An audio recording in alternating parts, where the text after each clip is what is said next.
This is Ned's AFL Unpopular Opinions with Alastair Lynch, Tom Rockliff and Dylan Leach. Welcome to the show where the analysis, tips and betting has never been better in the history of the game. It is, of course, Ned's AFL Unpopular Opinions, a late edition this week. Hello, Dylan Leach coming to you from Melbourne, and joining me over the line from Brisbane is the former host of the Tom Rockliff Challenge on the Brisbane Lions website, Tom Rockliff. Dill, thanks for having me. It's disappointing not to see you, but I hope you're enjoying Melbourne, the cold weather I'm hearing. It's nice to check out the winter warms that you can only wear in this city.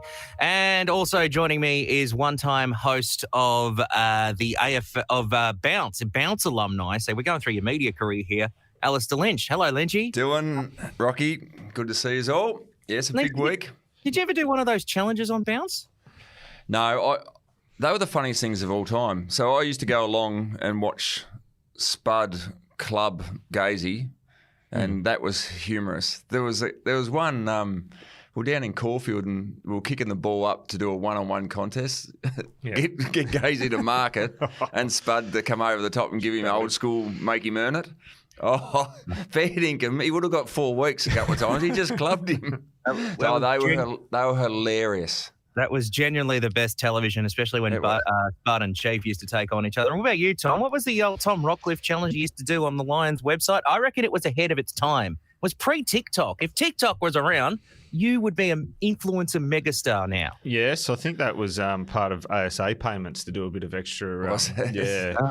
So you actually did something for those online payments. content. Yeah. Didn't just get the pay in on the side there. But no, I did the videos and they were a bit of fun. A few stitch-ups, obviously, along the way. Got Brownie to eat a pie that was scorching hot, etc., like that. So it probably was before its time. I think you got to put that down to the media team at Brisbane. So it was your great work that got Brownie the 4 and 20 Pies ambassadorship. So he's getting paid a poultice on it. Oh, you already had it, right? We had to do, to get him on, we had to do something where he could qualify his sponsors and keep them happy. So it was 4 and 20 because we couldn't do Carlton Draft or Toyota or... You might have seen one deal on that Bounce Challenges. Spud was getting some feedback. We're doing a baseball catching sort of challenge. Actually, I remember that one, yes. Yeah. So had a ball machine, just chuck it up in the air, and Spud was trying to catch it. Didn't go well. But there was a postie on his motorbike that had pulled up and was watching Spud drop these balls and gave him some feedback, sort of started potting Spud. So Spud turned and gave him a spray and took off after him. Jeez. And the old mate on the motorbike is taken off thinking in fear for his life. Very humorous. The one that does stand out is when Spud got them all to do the trots and ride trotters. That is pretty hilarious. So if you are doing the old YouTube rabbit hole, do the bounce challenges of the Spud Chief era. Oh, God, with Spud, we really miss him. I must admit, on that, I was fortunate enough, Jace and myself drove down to Geelong for a game about a month ago, I reckon. We were commentating, I think it was GWS Geelong, and for an hour we spoke about those great old times with the late great Spud and how much we laughed. So it was good to catch up and reminisce on those stories. Yeah, and while we're on the subject of Spud, I think genuinely the highlight of my media career was I used to have to do phones and panelling for Spud's quiz early days, post-match Triple M, and that is some of the loosest radio you'll ever hear. Now Billy does the quiz, but when it was Spud, it was next level. Okay, moving right along from the Danny Frawley reminiscing and we miss him. I want to get on to the unpopular opinions this week. And, boys, it appears we don't even need to do this segment this week because Andrew Dillion, the CEO of the AFL, has already done it for us. He came out yesterday and said, I think the umpiring has never been better. This is gaslighting at its absolute best, I think, isn't it? Like, he knows that it's not. And the rule changes, maybe the umpiring is okay. Maybe we just don't know the rules. Maybe we're not updated as often as players and clubs. But I can't see how he could possibly sit there with a straight face and say that umpiring's as good as it's ever been because we're genuinely confused. Absolutely. So I would think that he wouldn't just make that up. I think he's reflecting on some data. So maybe it's their hit ratio is better than it's been in the past. I think the problem is the AFL were trying to do the right thing and give clarity with taking us through a few of the decisions. That's been the hard thing. I think in the past, we've looked at decisions going, oh, well, that's wrong. We know that's wrong. We actually don't know it's wrong now because of some of the interpretations that were being given by the AFL. So we look at it, we might both look at the same thing, and we're not sure. Is it a mistake from the umpire or we just don't understand it? I think that's where the clarity. So I probably think that he's reflecting on some information to suggest that the umpiring is better. I think it was coming from the right space, the AFL, to give us clarity, but it's confused everything. And I think that's where it's put more pressure on the umpires. It certainly has. And the holding the ball, for instance, as well, like that's completely changed again from a month ago. Well, do we know what the rule is? No. No. I don't, sitting here now. What I find about, we've had a couple of absolute clangers, not from the umpires the past couple of weeks, but from the AFL's communication. So 1 week it's Laura Kane saying, oh, no, they're trying to justify what happened, how North Melbourne was robbed against Collingwood. Well, the Jackson Archer one, is case in point.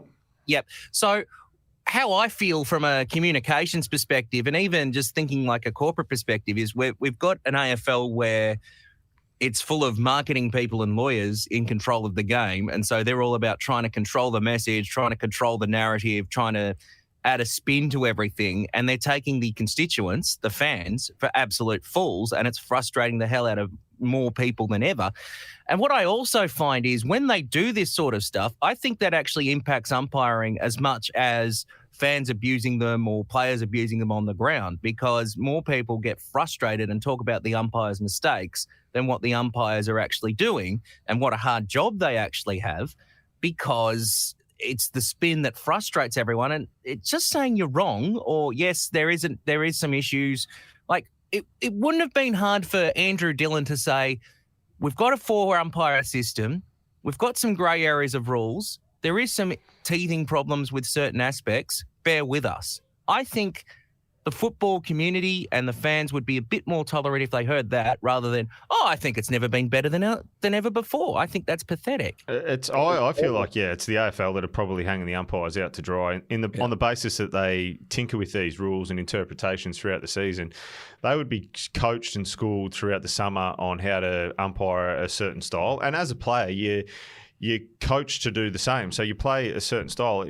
I've never really seen clubs mid-season start to change the way they play to a degree that the umpires would have to adapt to and start to officiate the game differently. Like, yes, you can tinker with your game plan and start to do things, but they're literally having to change on the fly week to week at the moment. And when you've got ex-umpires coming out and saying that they're genuinely confused as well, or from Laura Kane's messaging 1 week about the 50-metre penalty, she said she's going to continue to come out and give updates on controversial decisions, and then 2 weeks later she's like, no, all comms are stopping on controversial decisions, so they're not going to comment. Well, because the thing is, it's just confused everyone. I think the intent was right to come out and clarify, but it hasn't clarified, it's confused.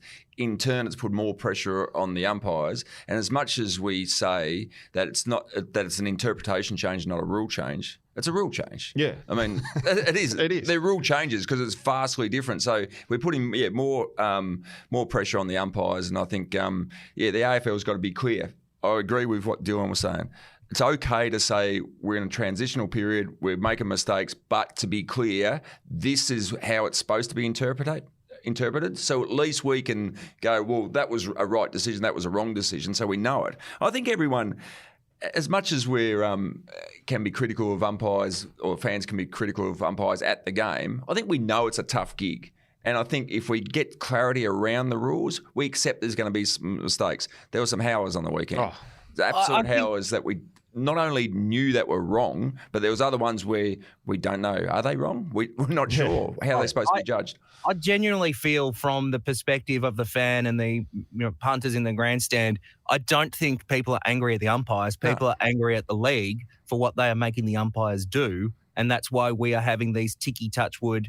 It's super pedantic, and I think it's gotten to a stage as well with certain interpretations, and this maybe you could be drawing a long bow, but I was thinking about it last night, particularly when you're looking at CTE lawsuits and things like that. The lawyers sometimes interfere and this can happen in any workplace. The lawyers will interfere and go, we need you to crack down on this, or you can't do that. So all this grey area, which just leads to more mistakes and more things not being able to get done properly because there's so much rules within rules within rules within rules, and it's just frustrating people. But yeah, at the end of the day, the fans are not angry at umpires. I think the fans are actually just angry at what the league is putting them through. Well, to that point, it sort of flows over to the tribunal and stuff as well. If you've ever seen a tribunal case or been to a tribunal case, it's effectively a court case. There's lawyers in there arguing. There's no game sense or game feel to it. And then that also is confusion as well, because you sat here last week and said you thought Dangerfield should have got off, which he did. I thought he should have got done on the basis of what we'd seen. And then we've seen the one last night as well, the Carlton defender running straight in the Richmond player's head. Yeah.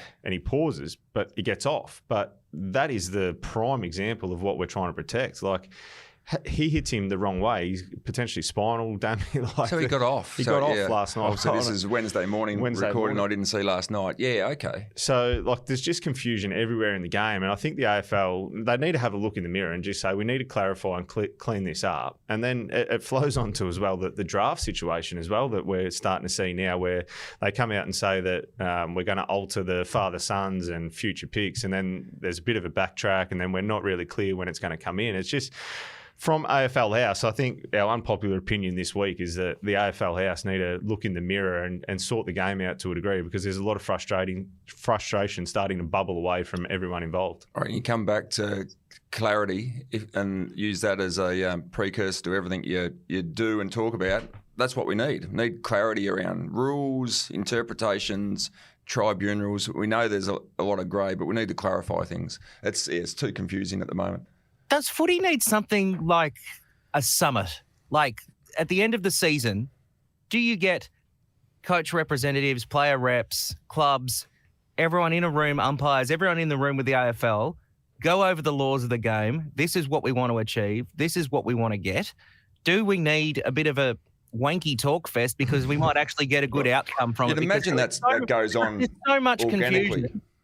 Imagine that goes on organically all the time. Organically, but do we need like a formal one just to say this is the vision and the rules of the game going forward 2025 on? They've got people that are paid to do that, so they need to do their job. And if you're not doing your job, then your job starts to become in question for mine. I don't think having more voices is going to necessarily have a solution and have a betterment of the game. But at some point, I think you've got to come back to, which often everywhere in the world at the moment, the common sense rule is just thrown out, or common sense thinking. Like, as dumb as that sounds, sometimes it's just getting back to basic thinking and going, well, what's a common sense thing here? And I think a lot of our issues would be resolved if they just went with common sense. It's not that common, is it? No, it's not that common. It's not the game with the least common sense in the world, surely. Or it's the one with the most amount of grey in everything you do. What's deliberate over the line? So what's that? Deliberate? What's it over the goal line? What's it over the boundary line? Again, I mean, do we just go, if you take it over the line, it's a free kick? I mean, again, trying to simplify the game. But at the same time, you want that's where you need, whether it's past players or significant contributors to the game, to sit in on those discussions to say, well, that's not our game, though. Yeah. You can't just change it and legislate for now and it takes us to a very different sport in 10 years' time or 2 years' time, or, geez, it looks like a vastly different sport to what we played 10 years ago. Yeah. Oh, 100% it is. And I think we've been very reactive to coaches' comments this year and probably the last couple of years. Every time a coach comes out and says anything that seems like there's an overreaction, then we pull back to a level sort of spot. And unfortunately, it creates frustration for everyone involved. Do we need to go back to this time last year, and this phrase was used a lot in a different sport, does footy need a spirit of the game factor? Do we need to think of what the spirit of Australian rules football is, what the intent of Australian rules football is when we make this rule, when we make rule changes, when we make these interpretations, to sort of go back to what Tom was saying about common sense? Because we've got all these people, we maybe too many cooks spoiling the broth at the moment. Do we need... Do you need Dennis Denudo in there to just go with... It's the vibe. Yeah, it's Barbo. That's all of it. It's the Constitution. Tray 3. I mean, you got to, I think, there is an element to that. It's, well, we've got to stay. It's got to True. be footy. Yeah, true to the game and what the game is. And I don't think Andrew Dillion or Laura Kane are people that are out of touch. They're authentic football people. Andrew Dillon's been involved at football on a grassroots level forever. Laura's grown up through footy in her life. I think most people at the AFL are footy people, but you can get lost in that bubble and lost in certain when you get caught up in interpretations and rulings, you kind of forget what the spirit of footy is. The intent's right, I think. And I think Laura coming out every week for a number of weeks trying to explain things, the intent was right. But it got to almost that arcade game whack-a-mole where you're just sort of hitting on top of the head things that are popping up every time and it gets too busy and it gets too grey and makes it hard. It's got too hard, too confusing. Yeah, and the disappointing thing out of probably this week is the fact that everyone in the media and us included are talking about this instead of talking about what a great round of footy it was. We had 6 games decided by under 3 goals. We've got 11 teams that are separated by 6 points on the ladder from 3rd down to 13th. There's such a good competition and close, but we're still sitting here confused and not very clear on the way the game's officiated. And on a more positive note, Tom, it actually was a fantastic weekend of football, and maybe we need to talk about that more. You are right. Absolutely, we need to talk about that more. I mean, Saturday's game between Freo and Sydney was fantastic. Friday night was fantastic. Saturday afternoon, Gold Coast and Collingwood was a cracker. Looked like Gold Coast could have folded up. The Crows getting the job done. There was some good games. St Kilda Port Adelaide was a howler.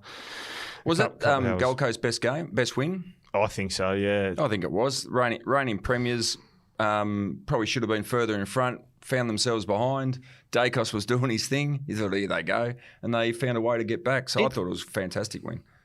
We'll move on to this discussion. Did Gold Coast find a way to out Collingwood a Collingwood comeback? I was just really impressed how they didn't try and hold the lead. They just kept going even when the Magpies came back. I thought it was fantastic to watch. Yeah, it was sensational, wasn't it? They found a way, and they're a dangerous team at home on their home deck. So Collingwood threw everything at them, and it felt like, Gold Coast put up a good effort. They'll go down by a goal or two here. They probably shouldn't have coughed up that lead, but they found a way late in that game to get a bit of momentum back and seal the game. You just got to sort out that white short issue. Well, yeah. The away strip. I'll talk to Tom about that in the Snapshot. So Ryan's away this week. So you and I are doing Snapshot this week, Tom.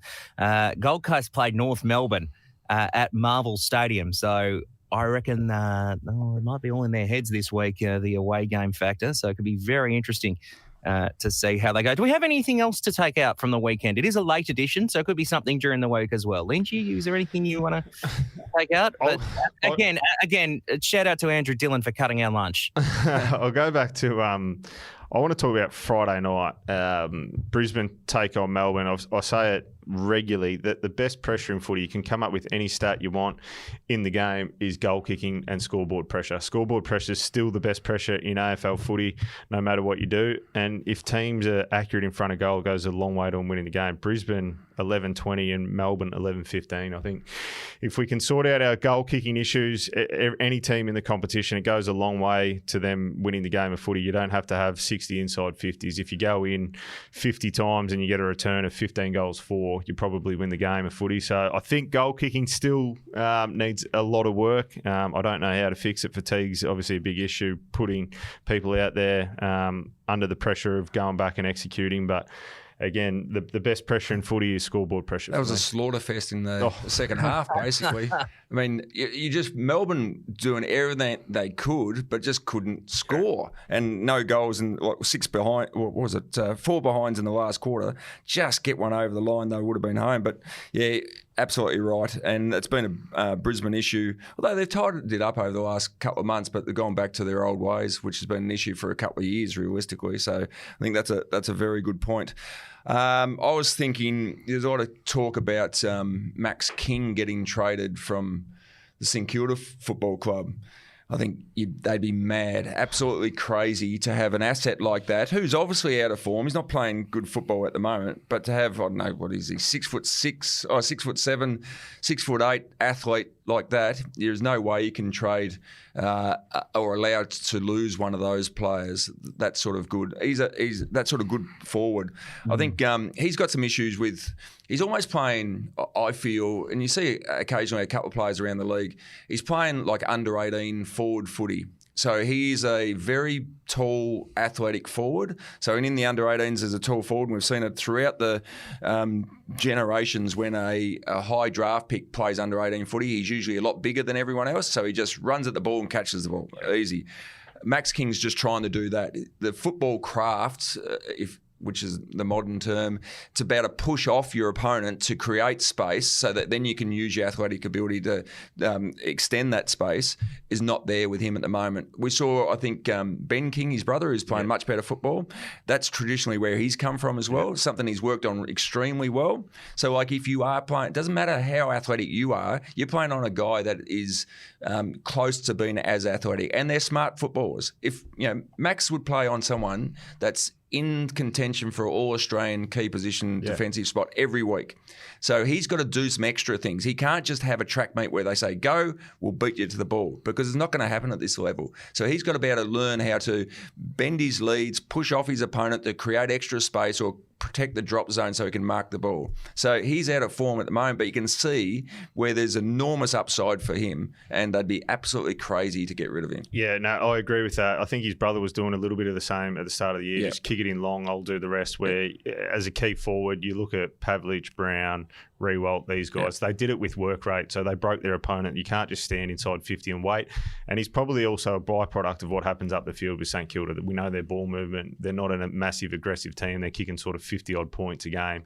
They need to find a way to be a bit more offensive, and that will happen in time. I think under Ross, we know that Ross is a defensive-minded coach, but you can't give up a talent like King. No. He just needs a little bit of education and a little cattle prodder to get to work. I think so. To work. And he might be sick of the way the ball's coming in. Yeah. But he's got to think, well, what can I do about it? And I think there's great examples that there is no doubt that his forward coach would be doing this with him. Yeah. But showing him how to push off, showing how if you're just going to run side by side, you're not going to win the game. It's hard, win the contest. It's very hard to do that. So I think it's something he'll be working on. But if he can focus on those small little things, it'll create enough space where he takes easy marks in the end. Yep. One from me, and it's a heartbreaking one to say, but I think Dustin Martin has getting closer to his last game than another club. He injured his back on Saturday in game 301. I know there has been reports again about, I think David Schwartz yesterday on SEN said that he's dead cert to go to the Gold Coast. Tom Morris reporting that he's either going to retire or go to the Gold Coast. I think Dustin should retire at the end of the season. I think he would be useless at Gold Coast. He is not the footballer he once was. And I mean this in a way where he can still have patches of brilliance and still show a bit of that Dustin magic. And a couple of weeks ago, 90,000 people went to pay their respects to the greatest of our lifetime for the Richmond Football Club, at least. But he hasn't really been the same since he had that horrific injury on his kidneys a couple of years ago. And I don't know why the Gold Coast would bother signing him other than for marketing. They don't need to sign him.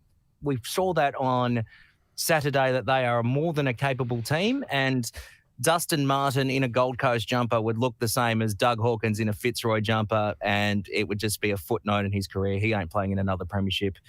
I think Dustin will retire in yellow and black, and yeah, the reports were out yesterday, and I know that there's been journalists barracking for this story for the good part of 10 years that Dusty is going to move clubs. But I just don't think he's the player, and he's not worth what he once was. And I think realistically, he'll retire an absolute hero no matter where he goes. But I think it's a bit silly for Gold Coast to chase him. And look, I wouldn't be surprised if Dusty moved to Gold Coast after he retires and becomes an assistant with Dimmer. A lot of people within Richmond say that he's actually a brilliant leader and Adam Uze reckons he'd make a brilliant coach. But yeah, I think personally I may have seen Dustin Martin for the last time live on Sunday. Yeah, I tend to agree. I seen him up here a couple of weeks ago when they played the Lions. He looked really sore in the warm-up. He's obviously carrying something, probably back-type issues, and I tend to agree as well with the Gold Coast. The position the Gold Coast are in, that they want to challenge for finals and top four. I don't think Dustin value adds. Like when Luke Hodge and those guys came to the Lions, they were down the bottom. They gave them the leadership and education around that to springboard them to where they got to. But I don't think Gold Coast are in the same position, and I tend to agree. Dusty's an out-and-out champion of the game, always will be, but I don't see a value add for him to join them now at 32, 33, back issues. I think he'll be probably lost to footy a bit like Lance Franklin and Tony Lockett and those guys. I think he may relocate to the Gold Coast and sail off into the sunset. Yeah, no, I tend to agree.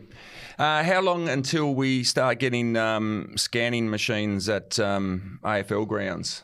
You know, we obviously the Petrarca injury and obviously internal injuries. Jared Witts went back out in the ground, got a cracked vertebrae as well. We'll get to a stage at some stage, just when's it going to be when we have, whether it's X-ray machines or ultrasound machines, so we can check for internal injuries, so we're not sending players back out on the ground at a risk to their health. An expensive exercise, wouldn't it? Well, I think it'll be quick. I think the NFL certainly have it, don't they? I think so. And there's a NBA, there's something as well, or maybe it's NFL. And whether it may be at the major venues, and think of, say, the Gabba as an example. There's a medical centre which the Lions use for overflow. Well, we certainly used to, and whether there's in that facility you have those machines so that during the game they're accessible for the players. Whether at the MCG there could be a medical centre, or at least one of those. Whatever the necessary scanning machine is. But I think it is getting to a time when you've got $1 billion industry, when your greatest asset, the players, are getting injured and getting put back out on the field with nasty internal injuries. And if you look back to Dill's point as well before about the lawyers and stuff being involved, like if something bad happens because someone's sent back out there, then so I think there's a role there, obviously, for the Players Association. So what can we do? So what the balance between care for your greatest asset and cost? There's probably it's probably no consideration the cost really. You've got to look after the players. So if you're getting the $1 billion industry, I think there should be no expense spared on player safety and well-being. They are ultimately the ones who put on the game. So you can't really do that on the cheap, can you? They shouldn't be bulk billing that sort of stuff. They can be bulk billing, but they need the best medical care possible. And again, I'm sure the Players Association have had these discussions and looking at what's practically available to have at all venues. And it'll be portable units or not. And it'll be absolutely schmick at the Tasmanian Stadium, I'm told, Lynchy. It'll be probably the best hospital in Hobart, no doubt. Let's move on. It's been a very good segment, but an even better segment, and we need to have a word with Tom as well in this one, is the Snapshot. Lynchy, you can have a spell, mate. I'll go outside, grab a coffee, and have a chat to the dogs on the desk. go pat a couple of the dogs and have a coffee. And Tom and we'll have a discussion as to why Tom thought West Coast was a chance on Sunday last week. Lucky we're already out. All the betting trends you need to know from the world of footy. This is the Snapshot. Time for the Snapshot on Neds AFL Unpopular Opinions. I know what you're saying, Ryan. You've never looked more attractive in your whole life. But no, it's me, Dylan, filling in for Ryan. He's having a holiday this week. Tom Rockliff remains. Lynchy's just outside giving the dogs a smacko. Tom, I thought what we'd do this week is we'd just go really hard on the futures forecast. Let's go all in on the futures forecast because we had some interesting results on the weekend, and I don't think any market is an absolute shoo-in, just having a look at what's available at the moment. So outside of the Swans, now obviously they had that loss on the weekend, and some may say it was the loss they need to have. They're at $3 to winning the flag, but who would you fancy if you remove the Swans from the field at the moment? Ooh, take them out. It still has to be Carlton, but I think the Lions are coming. I think their best is good enough if they can get that forward half functioning. Collingwood, I'm still not convinced on. They're sort of up and down. Once they get all their players back, it may be different. We've seen them get a couple back on the weekend, but when you got three coming in, you can be a little bit underdone. So running out of steam. But I think it's down to, I think, Sydney's to lose, and then you've got Carlton and Brisbane as the contenders behind them. Very interesting. With the grand final, I mean, the Lions keep it up. If the Brisbane can keep it up, they're $5 to make it to the grand final, which at the moment is a pretty good value bet. Or do you reckon Fremantle's shown they might mean business if they can beat the Swans? Because they've certainly got big upsets in them. Yeah, they certainly do. Freo's best has been proven to be good enough this year. I probably underestimated them, and probably everyone still in the competition does. They're sitting third on the ladder. They're third for a reason. They've been able to win those games of footy. So I think there's still a chance. I still think that the other team's best footy is better, and Fremantle won't be able to go with them. But they're almost a sleeping giant, aren't they? They're thereabouts. They're underestimated. They fly under the radar. Everyone's focusing on Sydney, Carlton, Brisbane, these teams, Collingwood to a degree. So maybe opposition teams aren't putting as much time into Fremantle working out how to beat them. They've put their energy into Collingwood, how to nullify them and beat them. So they may continue to fly under the radar. And they've probably got a percentage booster this Saturday night as they're facing my lowly Tigers out at Optus Stadium. Best value for the top four, you reckon? Top four, again, we spoke about our top four before. I think that'll be my top four. Oh no, we haven't spoken about. No, we haven't spoken about them. We're that's coming up. Sorry, about the top four. We're about to speak about our predictors in the next segment. So, I think that'll be the top four. But again, anything can happen there. I think Sydney will finish on top. Carlton will finish second. Brisbane will finish third, and Fremantle fourth. So I'm not sure what the market says there value-wise, but probably Fremantle. Hawthorn, 220 to make the 8? I don't think so. I think they're certainly improved, but I don't think they make the 8. And if you're one to be a bit cruel, miss top 8, which team out of the bunch would be the best value bet to miss out on the top 8 right now? I've got the Bombers at $2.50 and Geelong at $3.10. Essendon. Yep. I think Essendon and Melbourne will fall out, and the Giants will miss as well. So Giants, Melbourne, or Bombers, but I think the best value would be the Bombers. Melbourne, the favourite to miss the top 8 in our market at time of record, which is Wednesday morning, the 3rd of July, $1.33. Jeez, it's a bit harsh if you're a Demons fan there. Brownlow betting, one that's always close to your heart. Nick Dacos, $3.75. Patrick Curips, $4.50. The Bont, $5. Heaney, $6. Who's the best of the bunch? Or is there a rank outsider? And a favourite subject of mine when it comes to the Brownlow, could we see a tied Brownlow this year? I think any year we can almost see one. It seems to be one or two votes. We haven't had a blowout for a while. I'd love to see the Bont win it. I think he continually. I think he's been the best player in the competition for 4 or 5 years now. Unfortunately, just hasn't fallen in. But again, the Sydney players may take too many votes off each other. Heaney, Goulden, Warner. Merritt will poll really well in Essendon's wins, I think. So it is a good chance to poll. Dacos is doing Dacos things, whether he continues to poll 3 votes. Paddy Cribs, if he keeps having 40. But again, Lachie Neale, your man Lachie Neale at 26, he can still poll really well. So I think it'll be set up as a really good Brownlow medal count. The next 7-8 weeks are going to be vital to identifying the winner. Zach Merritt, $15. Caleb Sarong, $17 as well. So, and Caleb Sarong, especially, we were just talking about Fremantle being under the radar. He will certainly gain some votes during the year. So it should be one to watch out for. Now, this was a one-way race a couple of weeks ago. This was basically Winks. George Wardlaw, $1.90 now to win the Rising Star. Do you think he'd be at shorter odds if he wasn't in the year that Harley Reid and Sam Darcy had to be removed from the field? Because he's a star. Well, he is an outright star, but so is Ollie Dempsey, so is Darcy Wilson. Like, we're seeing some bloody good players still in this field despite who's been removed from it. Yeah, I think so. The other one that I think maybe Northern States, and I see him a bit more than other people, Kai Lohmann. I think he's a match winner. Yeah, he can be a potential match winner, and if he bobs up and kicks goals, he was a bit quieter on the weekend, got a bit of a head knock, but kicked a really important goal late. He's still at $26, so there's some good value there, but again, I think it's probably Wardlaw's to lose at this point. But again, you take the two favourites out. I think Harley Reid's the best player, best first-year player we've probably seen in AFL footy, but he's not there. So you got to move on. Dempsey, if he can kick bags or good, consistent end of the season, 2-3 goals here and there, he may firm a bit more as well. Couple to take into the weekend. North Melbourne versus the Gold Coast Suns, and it's one I want to bring up for the multi a bit later on. The Suns, they can't win away. If they've got the white shorts on, if they're named second on the scoreboard, they ain't winning.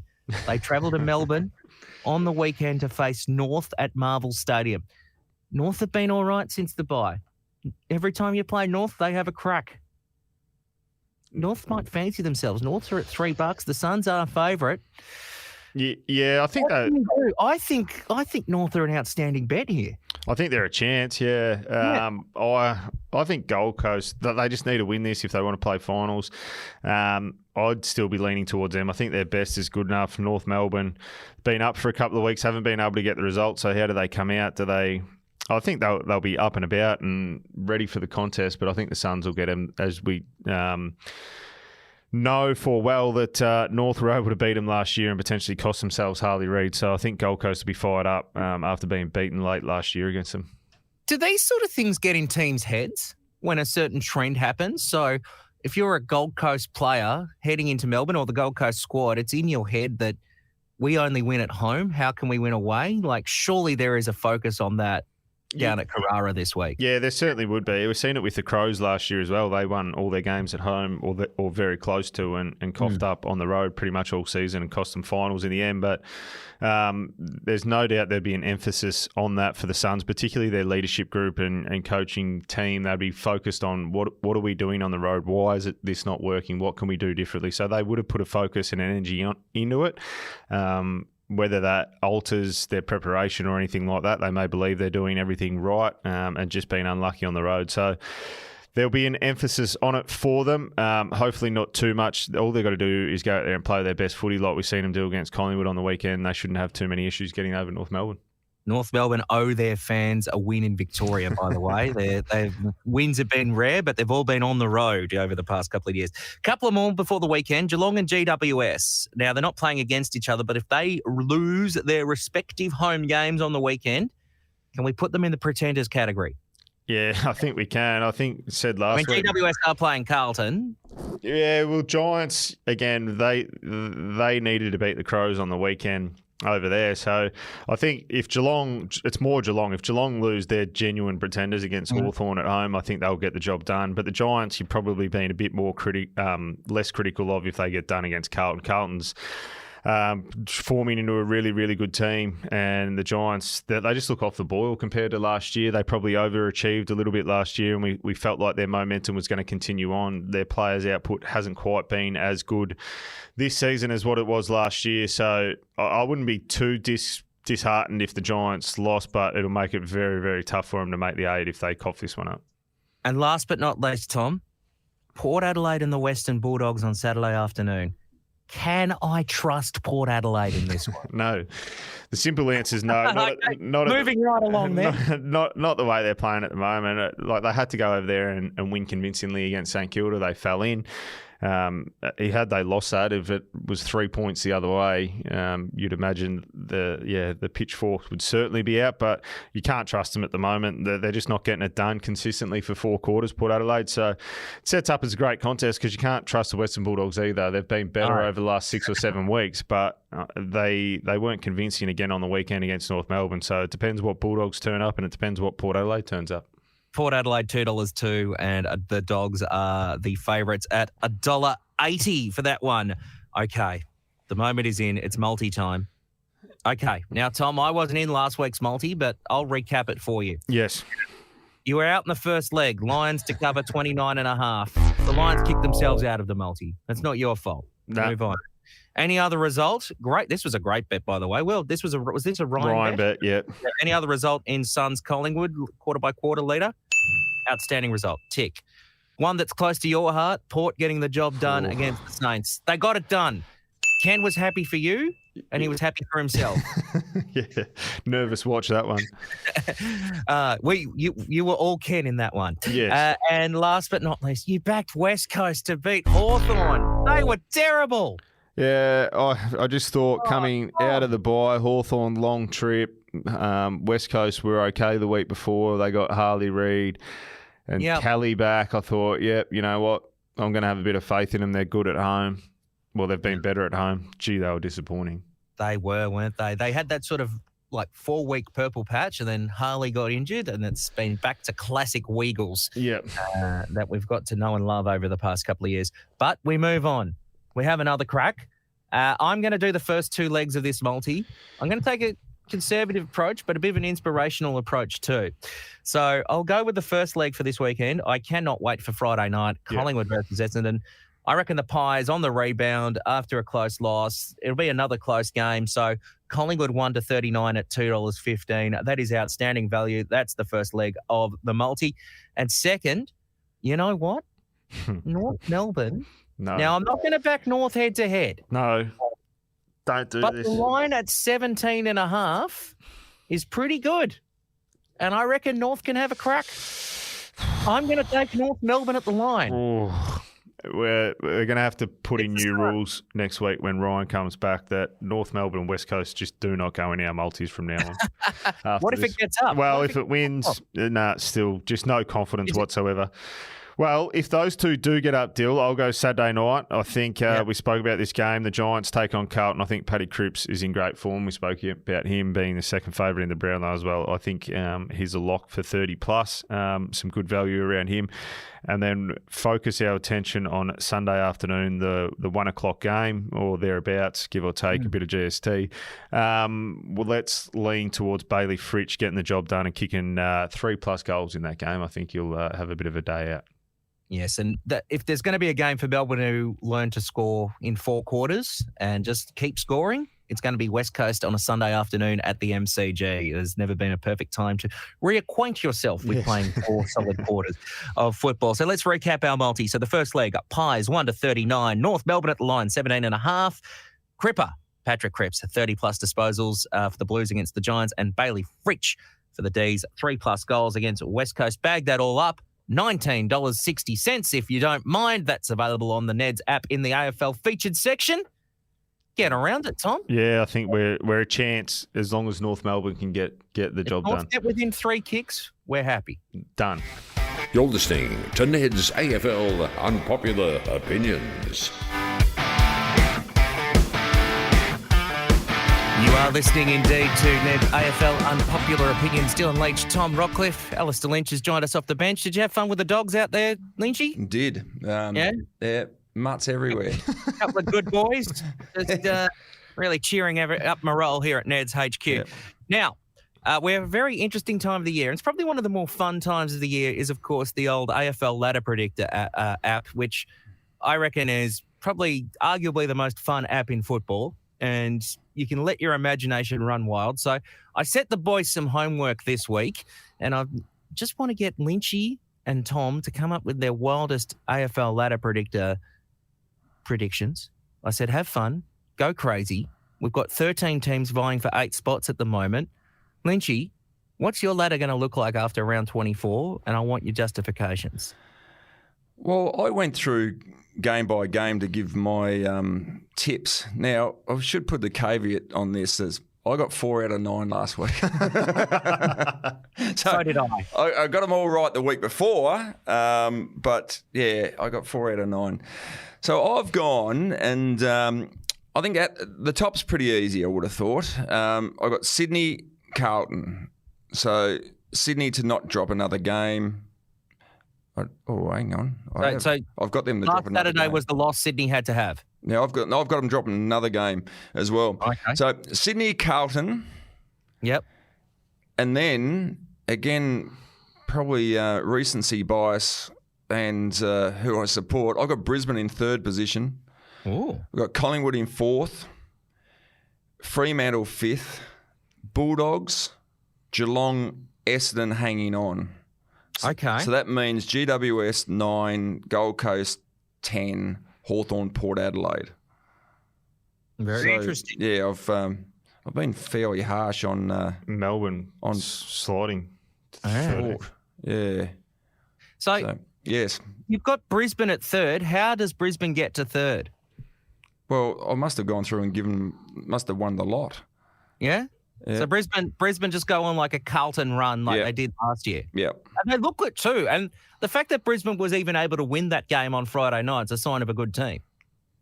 Oh, you can build a case they should have won it by a mile. They had that. The concern is they had that shocking second quarter, which we see too often.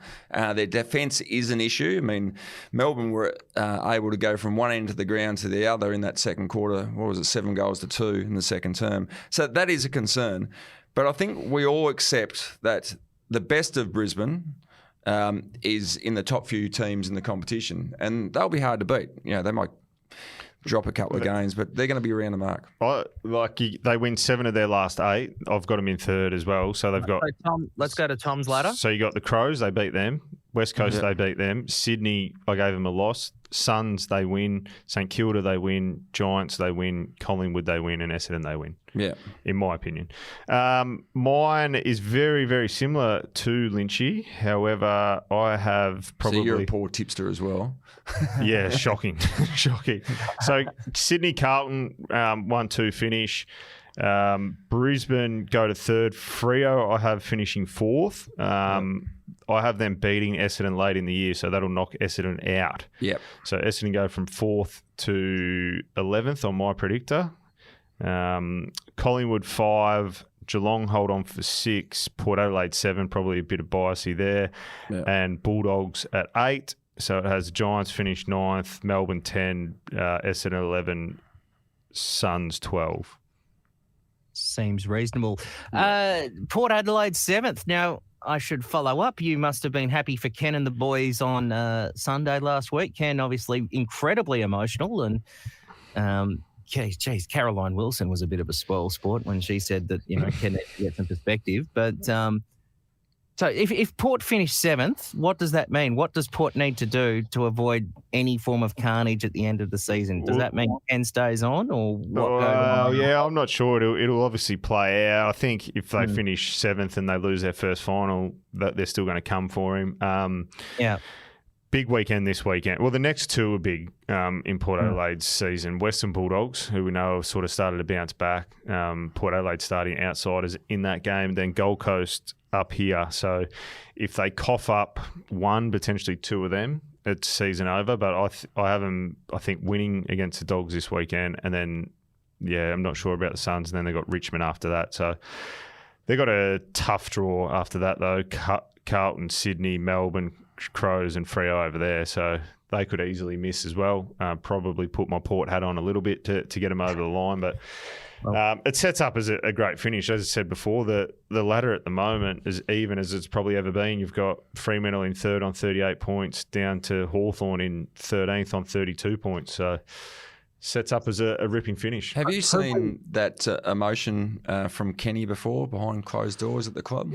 Not crying. I've never seen a big crybaby like that after a win, but he certainly wears his heart on his sleeve. I think post-emotional wins, he gets up and about. Yeah. We spoke about it, was it last week or the week before, about the focus and scrutiny on coaches in Adelaide. I think it was my old coach, Robert Shaw, had enormous amount of issues there at one stage with the pressure. So the scrutiny would have been horrendous over the last couple of weeks for Kenny. So sort of understand how tough it would be. And if you're an emotional type person, that's understandable it's going to spill over like that. Yeah, I had a good chat to him last week. Just called him just to see how he's going more so then, and just if you want to vent. Because sometimes when you're in a footy club, you feel like everything's caving in and you've got no one externally to talk to. He was pretty understanding the situation he's in. He knows where he's at and what's going to happen, I think, if they fail. But looking from the outside, there was signs blasted all down around Albert and St Hinkley and stuff like that. So he'd be passing them every day to work, every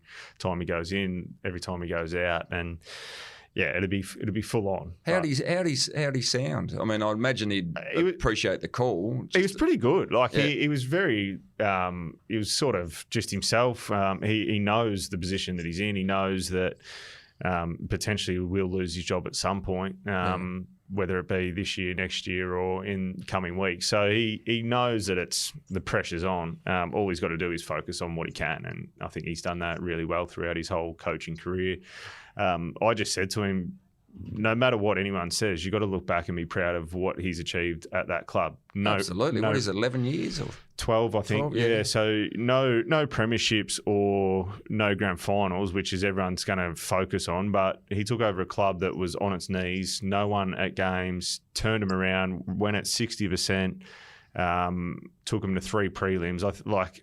The stability around that place now, they're in a strong financial position. They're playing in front of good crowds at Adelaide Oval. I think over the journey, he needs to be patted on the back for what he's been able to achieve at that club, even though he didn't deliver that elusive premiership. Maybe he does. Yeah, maybe he does. And I think, Dylan, to your point, I think they need to win a final, you would think. And I'd imagine for Kenny, and I don't know what you were like on the field, if you're getting abused over the fence, it doesn't matter. I mean, it doesn't concern me, the abuse, but you do get concerned when it impacts your family and that sort of stuff. And I think we're all like that. If it's impacting your family, that's too much. Yeah. And I'd imagine that's why he gets emotional, because it's not just him. No. It's family and extended family and friends that cop the pressure as well. And that's where it'd be very difficult. But that's all right. It's great you gave him a call, and it's great that he picked up and had a chat.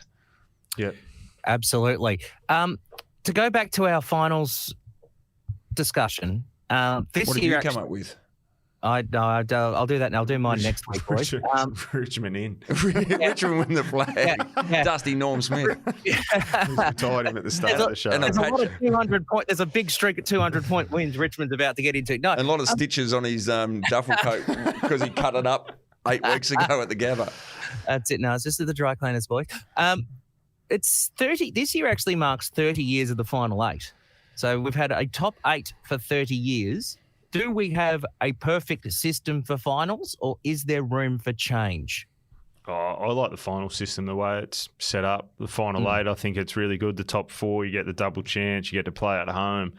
And then I think if you I don't know how you could go 9 or 10 teams, it'd make it a bit confusing, I think. I don't think there's a system that would make it flow well. I think the final system works well.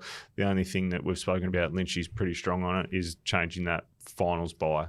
Yeah, finals bye, no doubt. And the Brownlow medal to actually make sure the winner is in the room wouldn't be too bad. I think we'll get to a playing game, especially once we get to 19 or 20 teams. We'll get to a final game and like a wild card round the week before the finals, just to give more of a chance to clubs that are coming home strong late in the year, and because it's not a balanced fixture where we play each other twice. Yeah, absolutely. But yes, it has been a final 8 for 30 years now, which is quite extraordinary because, Lynchy, in your career, I worked out you played under a final 5, a final 6, and 2 versions of the final 8, because the original final 8 was the McIntyre system, which was 1 versus 8, 2 versus 7. Yeah, that was an odd system. Well, that used to be the TA Adelaide. Under 18s. Yeah, okay. My final year. Yeah, we finished on top, and we just fell in against 8th because they got all their private school boys back. We went to win the flag comfortably, but the first final we nearly lost. Well, that's how Adelaide were able to win the 98 grand final, because of the McIntyre system, because they finished 5th and got belted by Melbourne in the first week and then went on to win the flag. So now, and with that system, you can be ranked 3rd and 4th and get spat out week 1. That's right. Yeah. That's correct. So you finish the year in 3rd and 4th position in the top 8, and you can lose and go straight out. Yeah, right. Yeah. I think we generally have a very good system. Yes, there's the politics about venues and whatnot, but the actual system and rankings is nothing pretty well. much. Is the NRL still got the McIntyre system? No, the NRL's got rid of the McIntyre system and missed back as well. Yeah. They've got the same now. Yeah. But yes, 30 years of the final 8. There you go. All right, time to wrap up here on Ned's AFL Unpopular Opinions.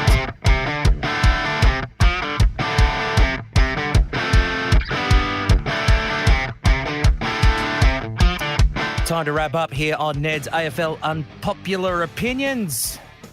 As I ask this each and every week, what are we looking forward to? Oh, I don't think you can go past Friday night across the board. I think there's be 90 to 100,000 there. Collingwood versus Essendon's 6v4th. So should be a ripping contest, that one. Friday night footy at its absolute best, packed MCG.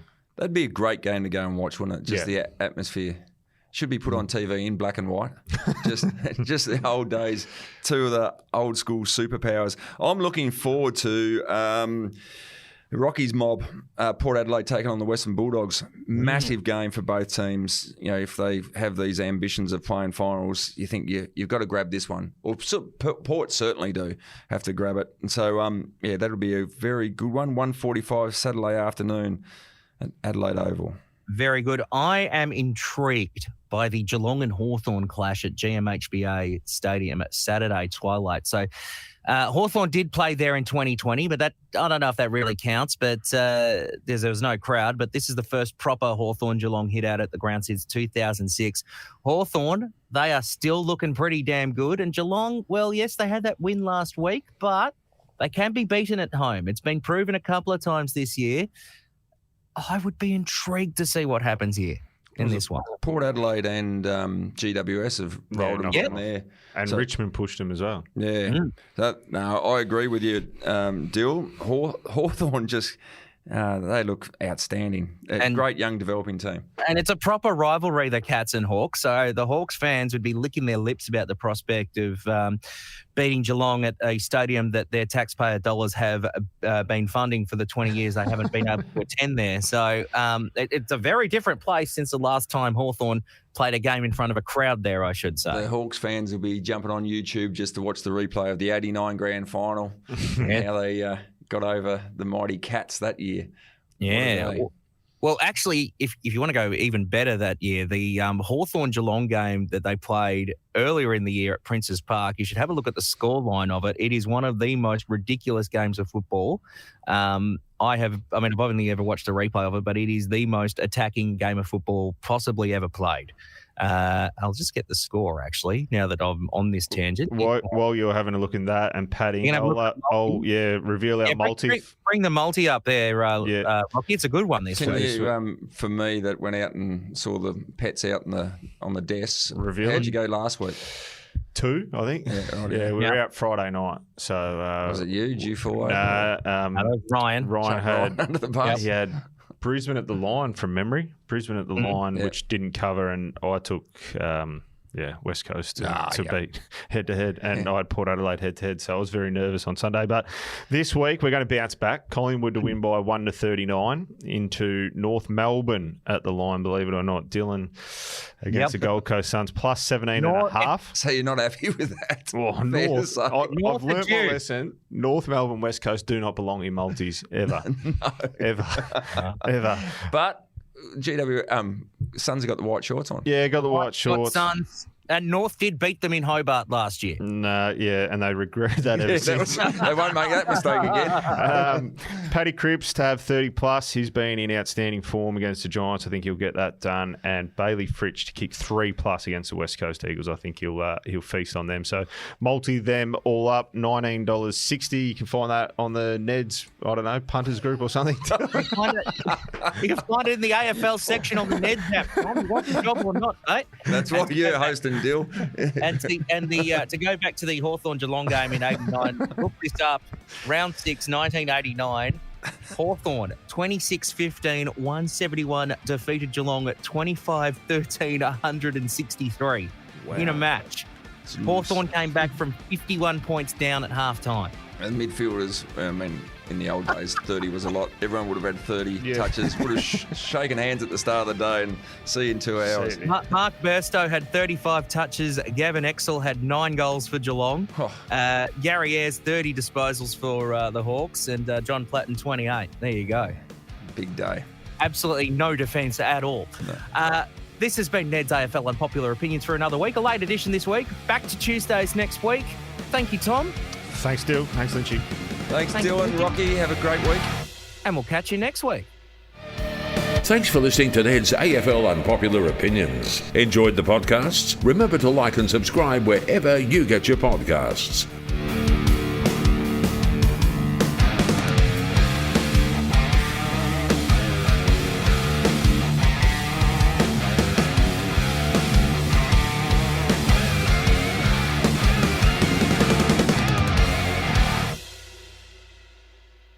What's gambling really costing you? For free and confidential support, visit gamblinghelponline.org.au.